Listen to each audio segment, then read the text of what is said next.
अगर वहीं पर हार जाओ तो इस तरह के कारण मतलब ग्रेसफुली चीजों को लेना सीख।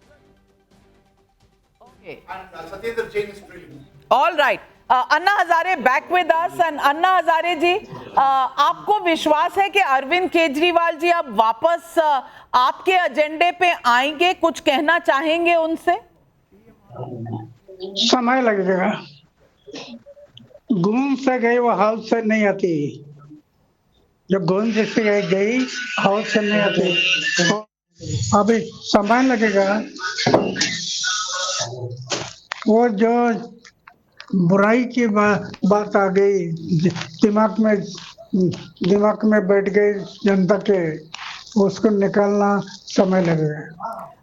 बहुत से मंत्री जो अरविंद केजरीवाल जी के साथ थे, वो आज अभी पीछे चल रहे हैं, लगभग हार के आसपास हैं, चाहे वो सत्येंद्र जैन हो, आतिशी हो, मनीष सिसोदिया हो। क्या इन सब को कुछ कहना चाहेंगे कि ये भी क्या अपने एजेंडे को भूल गए?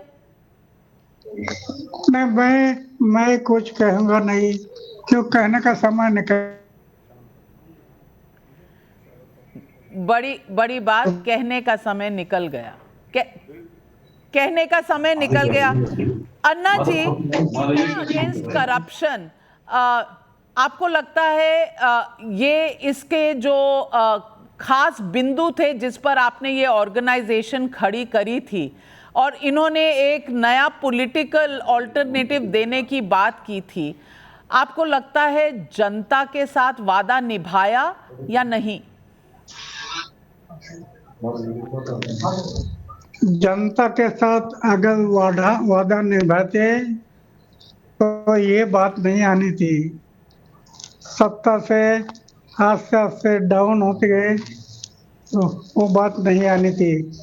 अगर जनता से वादा निभाते तो इमेज बढ़ते जाती थी। अन्ना जी, हमारे साथ जुड़ने के लिए बहुत बहुत धन्यवाद, और आप जरूर अपना statement coming in. Anna Hazare कह रहे हैं कि बड़ा टाइम लगेगा। अभी ये पूछा गया कि आपके सिद्धांतों पर क्या केजरीवाल वापस लौटेंगे, उन्होंने कहा बहुत वक्त लगेगा, लेकिन अभी वो पूरी उम्मीद है। शायद यही एक गुरु का अपने शिष्य की तरफ लगाव होता है। क्या अमित कुछ कहना चाह रहे हैं? अमित जल्दी से। 9th राउंड के बाद परवेश वर्मा 1200 वोट से आगे चल रहे हैं। लेटेस्ट अपडेट है, 1200 वोट से परवेश वर्मा लीड कर रहे हैं। 9वां राउंड खत्म हो चुका है। अब आप समझिए कि जो बढ़त थी वो अब धीरे धीरे, पहले 250, फिर 400, 450 और अब ये 1200 हो गया है 9वें राउंड के बाद। ये अपने आप में बड़ी खबर है। यानी कि उतने ही वोट से केजरीवाल पीछे चल रहे हैं, कहने का मतलब ये है। इसको अगर आप दूसरे वे में कहेंगे तो केजरीवाल पीछे चल रहे हैं, केजरीवाल पीछे चल रहे हैं। और 8वें राउंड के बाद एक तरीके से जो गैप है वो बढ़ गया है अमित जी, हाँ, है ना। तो ये अब ये एक थोड़ा खतरनाक स्थिति दिख रही है। 8वें राउंड में 450 था, जो कि 9वें राउंड में बढ़कर वो 1200 हो गया है। गैप अरविंद केजरीवाल और परवेश वर्मा के बीच में, यानी कि 1200 वोट से परवेश वर्मा केजरीवाल से आगे चल रहे हैं। मैं एक बात जानना चाहता हूं रंजीत जी, सारे फैक्टर्स अपनी जगह, उसमें माइनस शीश महल कर दीजिए आप, तो नतीजा आपको क्या होता हुआ दिखाई देता है इस समय? मुझे लगता है कि इस पर ज़्यादा बेहतर राय हम अपने एक्सपर्ट से और हमारे साथ जो मेहमान हैं उनसे लेंगे। लेकिन मुझे इसमें कोई दो मत नहीं, ऐसा मुझे कहने में कोई गुरेज नहीं है कि शीश महल की वजह से इस चुनाव पर इसका बहुत बड़ा असर पड़ा है। और उसकी वजह से अगर कुछ आपकी बात पे शिवम जोड़ना चाह रहे हैं। अच्छा, शिवम के पास आएंगे, लेकिन मैं बहुत देर से संजय झा के पास जाना चाहता हूँ। संजय जी, बहुत देर से शुरुआत जब हुई थी तब 1-2 करके कांग्रेस की जो टैली में कुछ अंक जुड़े थे और बहुत देर से वो 0 है, और मुझे लगता नहीं है कि अब आगे भी कोई उससे उम्मीद रही इस टैली में।